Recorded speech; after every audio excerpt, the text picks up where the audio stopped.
जी, तो आज का हमारा टॉपिक है मार्किंग द जोन्स। ठीक है।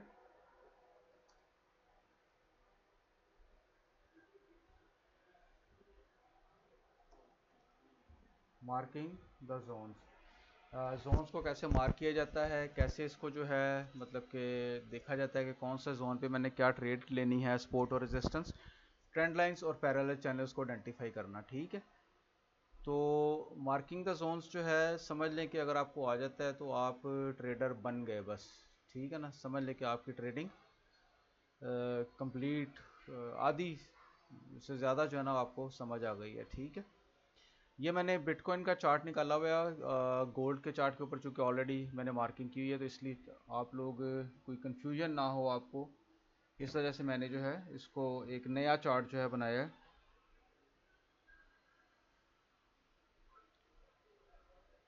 एक जो है अलग से मैंने नया जो है ना वो चार्ट मैंने खोला हुआ है, ताकि आपको समझ आ जाए आसानी से कि क्या चीज़ होती है। ठीक है।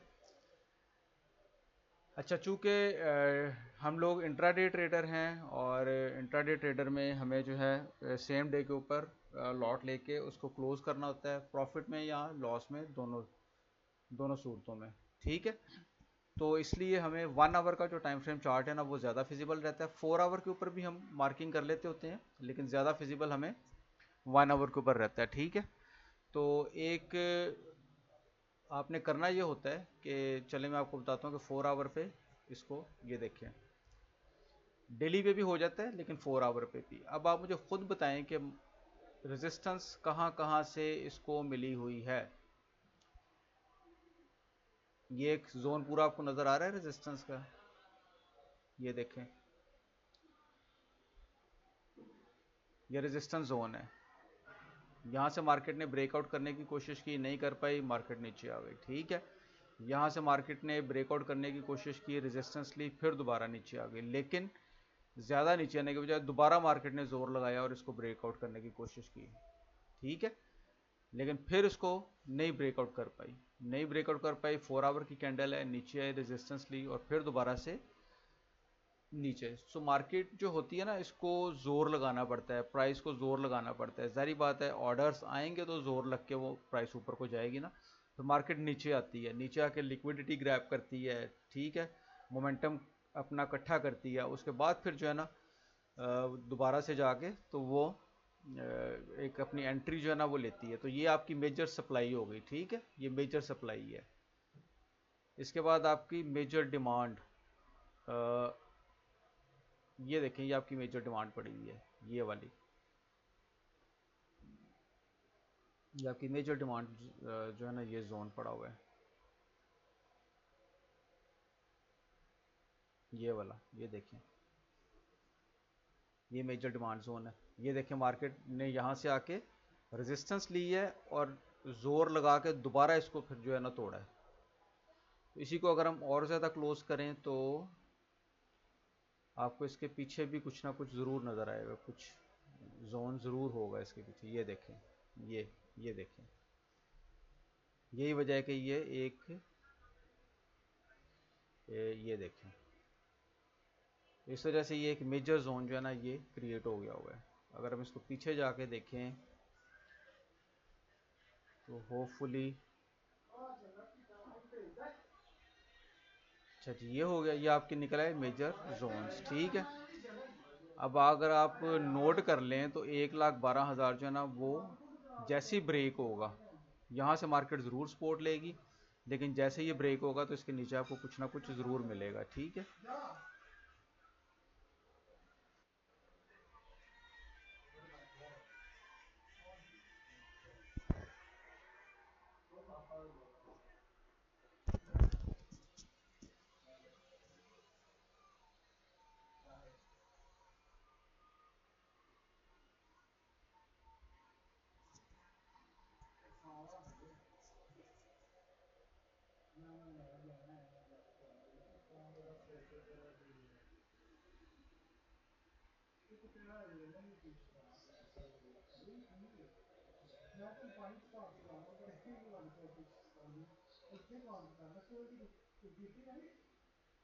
अच्छा, अभी हम चलते हैं यहीं से, फिर हम चलते हैं H1 के ऊपर, ठीक है। और H1 के ऊपर भी आपने जोन्स मार्क कर लेना। अब ये देखिए, ये भी जोन है, ठीक है। यहाँ पर मार्केट ने बहुत ज़्यादा टाइम स्पेंड किया है। H4 का ये जोन है, और आप देखें कि मार्केट ने ये यहाँ पे टाइम स्पेंड किया हुआ है, ये देखें इस जोन के अंदर। तो जहाँ पर मार्केट टाइम स्पेंड करती है वो भी एक जोन बन जाता है, ठीक है। ये देखें, सपोर्ट रेजिस्टेंस, इसको ब्रेकआउट करने की कोशिश की, फिर दोबारा अंदर चली गई, फिर ब्रेकआउट किया, नीचे से सपोर्ट मिली, फिर दोबारा अंदर चली गई, ठीक है। यहाँ पे आके इसको फिर रेजिस्टेंस मिली, स्टे किया इसने, थोड़ा सा जोर लगा के फिर दोबारा अंदर, ठीक है। तो इस तरह से ये एक जोन हमें जो है ना वो आइडेंटिफाई हो गया। इस तरह से हमारे जोन जो है ना वो निकलते हैं। अच्छा, इसके बाद हम चलते हैं H1 के ऊपर। अब H1 के ऊपर आप देखें, आपको जब जब मार्केट जो है उस जोन में आई है तो उसको सपोर्ट और रेजिस्टेंस जो है वो फेस करना पड़ी है। तो आपने इस तरह से सपोर्ट और रेजिस्टेंस जो है ना मेजर वो निकालनी होती है। अभी आपकी मेजर डिमांड और सप्लाई जो है ना वो बन गई।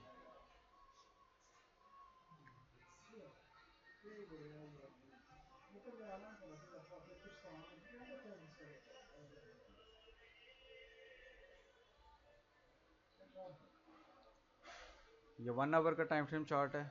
और हम्म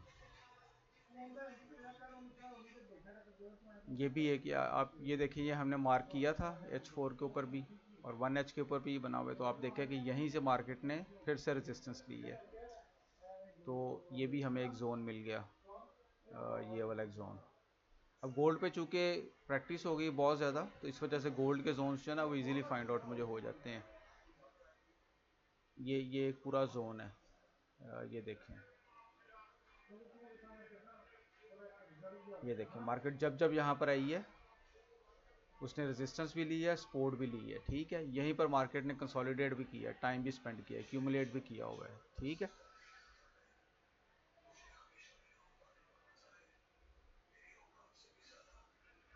इसी तरह यहाँ पर आप नीचे भी अगर देखें, तो डेली के टाइम फ्रेम चार्ट पे चलते हैं, देखते हैं वहाँ पर क्या हमें मिलता है। तो ये चीज़ें आपको बेसिकली आएंगी प्रैक्टिस से, ये मैं आपको बता दूं। आप प्रैक्टिस करेंगे तो आपको जोन निकालने आएंगे, प्रैक्टिस करके वहाँ पर आप ट्रेड प्लान करेंगे डेमो के ऊपर, तो फिर आपको पता चलेगा कि ये क्या चीज़ें हैं। अब ये वाला जोन देखिए, यहाँ पर कितनी दफ़ा मार्केट ने यहाँ पर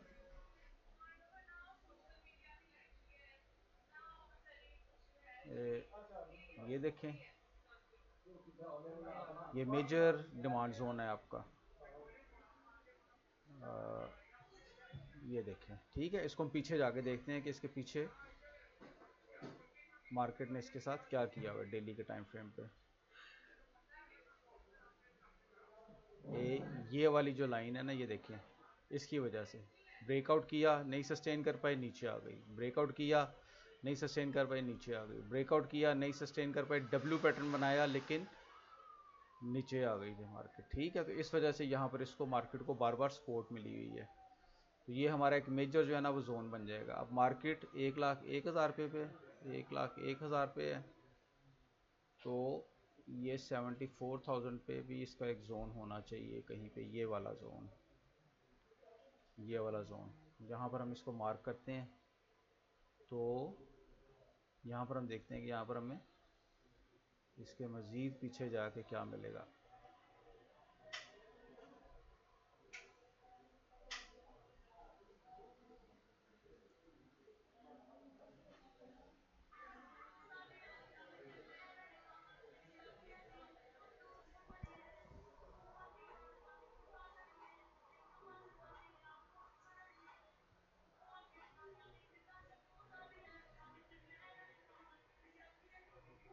ये देखिए, यहाँ पर आपको इस जोन के आसपास रेजिस्टेंस मिलेगी, ये देखिए।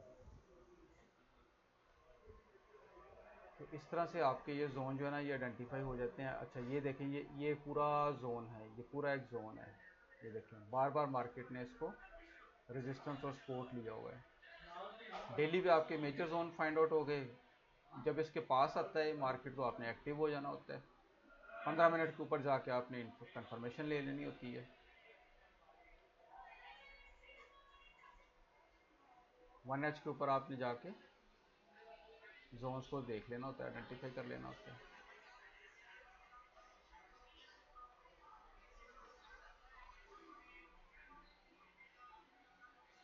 अच्छा, एक तरीका हो गया ये वाला जोन का जो कि स्ट्रक्चर से निकलता है, ठीक है, मार्केट के स्ट्रक्चर से फाइंड आउट होता है।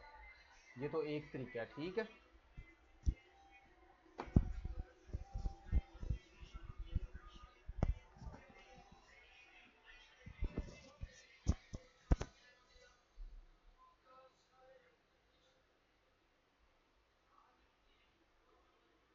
अब हम आते हैं दूसरे तरीके के ऊपर, ठीक है, चैनल्स और ट्रेंड लाइंस।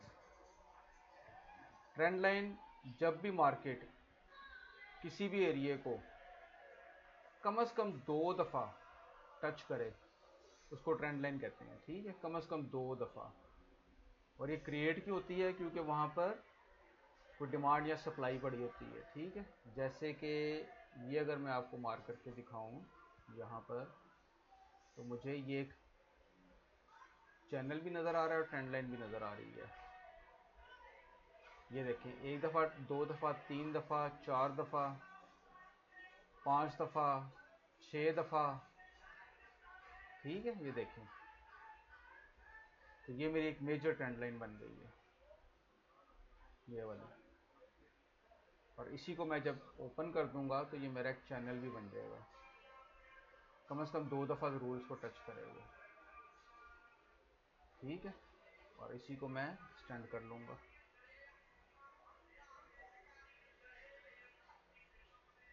अब मार्केट चैनल के अंदर है, हर दफ़ा इसको यहाँ से सपोर्ट मिल रही है, यहाँ से सपोर्ट मिल रही है, यहाँ से सपोर्ट मिल रही है, ठीक है।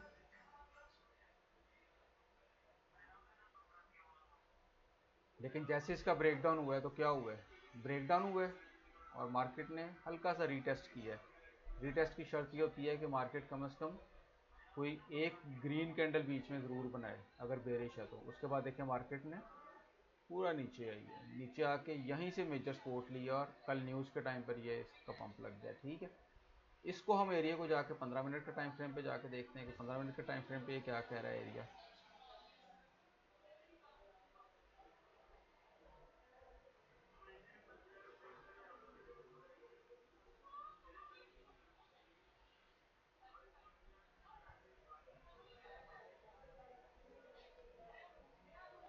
ये देखें 15 मिनट के टाइम फ्रेम पे,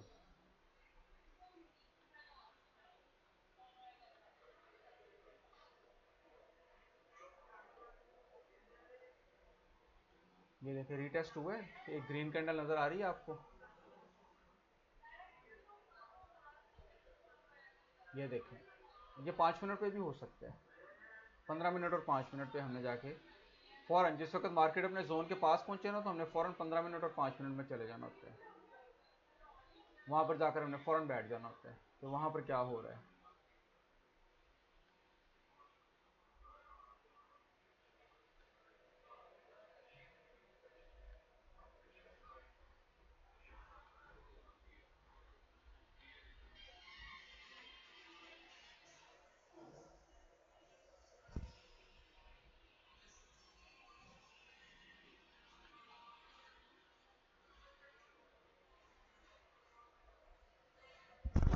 मीटिंग का टाइम ओवर होने लगा, बस 30 सेकंड में मैं दोबारा आपको लिंक भेजता हूँ, ठीक है। ग्रुप में दोबारा लिंक भेजता हूँ मैं आपको।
हाँ जी, आवाज़ और स्क्रीन क्लियर है। 6:30 तक हो जाएगा। हाँ बस clear है। बाकी मुझे शेयर कर दीजिएगा, टाइमिंग्स वगैरह मैंने देख ली थी, वो आपने बताया ना बेबी क्या था उसका। हाँ बेबी पिप्स, हम्म, बेबी पिप्स वाली वो बाकी देखी कल है, वीडियो देखी है वो। बाकी ठीक है, कल मंडे। अच्छा मंडे को। हाँ।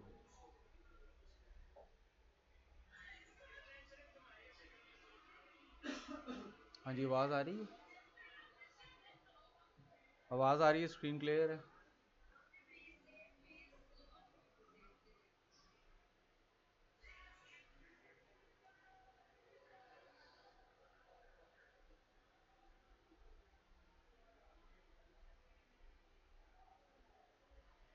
तो हम 5 मिनट की, मैं कह रहा था कि टाइम फ्रेम पर हम आ जाएंगे फ़ौरन, और यहाँ पर देखेंगे कि 5 मिनट में क्या हुआ है। तो यहाँ पर आपको यकीनन कंफर्मेशन मिलेगी ब्रेकआउट की। तो ये एनालिसिस करना जो होते हैं ना, ये इतने आसान नहीं होते। आपके सामने देख लें कि एक एक जोन को फाइंड आउट करने के लिए कितना कितना टाइम जो है ना वो लग जाता है। अभी इसमें मैंने फिबोनाची और ऑर्डर ब्लॉक्स वगैरह नहीं बताए हुए। ये देख लें कि मोमेंटम कैंडल के साथ ब्रेकआउट हुआ है 5 मिनट के ऊपर, उसके बाद एक ग्रीन कैंडल बनी हुई है, रिजेक्शन कैंडल, रिजेक्शन कैंडल कह रहा हूँ, सॉरी, रिट्रेसमेंट कैंडल। ये कंफर्मेशन आपकी आ गई, ये आपको पता लग गया कि ये जो ब्रेकआउट हुआ है इस पर मैं ट्रेड प्लान कर सकता हूँ। यहाँ से मैं सेल की एंट्री ले लूँगा इस कैंडल के ऊपर से, ठीक है, या यहाँ से भी मतलब कि प्लान हो सकती है, और इसके ऊपर स्टॉप लॉस रख लूँगा, या इसके ट्रेंड लाइन के अंदर या इस कैंडल के ऊपर, यहाँ पर मैं स्टॉप लॉस रख लूँगा।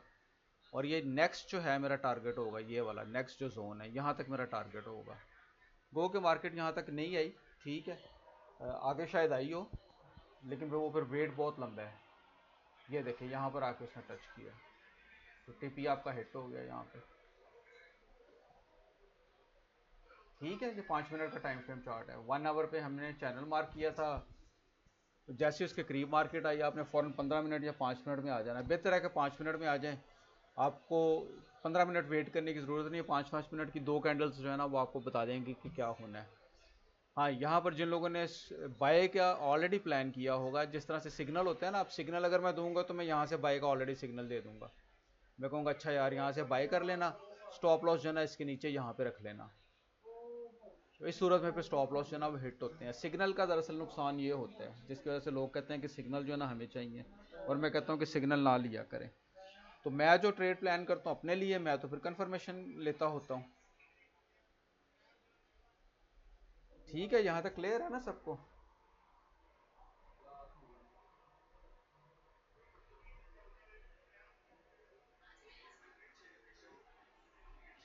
अब हम यहाँ से देखते हैं कि मज़ीद हमें क्या कंफर्मेशन रिक्वायर्ड होती हैं, ठीक है। अब ये एक फेयर वैल्यू गैप भी यहाँ पर बन गया, वो भी पिन हुआ है, पिन होकर वो मिटिगेटेड हुआ है। तो अगर हम यहाँ से वॉल्यूम को भी ऑन कर लेंगे, ऑर्डर ब्लॉक्स वगैरह को भी ऑन कर लेंगे, तो आपको यहाँ पर ये देखें चोच क्रिएट हुआ है यहाँ पर, ये फेयर वैल्यू गैप है। अब ये देखें जोन पे फेयर वैल्यू गैप भी आ गया, तो इसका मतलब है ये जोन ज़्यादा स्ट्रॉन्ग हो गया, ये वाला जोन। ये दूसरी इसकी जो है कंफर्मेशन है, यहाँ पर फेयर वैल्यू गैप उसने बना दी है H1 के ऊपर। अब अभी तक ये मिटिगेट नहीं हुआ, अभी तक ये मिटिगेट नहीं हुआ, ठीक है। ये फेयर वैल्यू गैप यहाँ पर बना हुआ था, जो मिटिगेट हो गया हुआ है, जो पिन हो गया हुआ है, ठीक है।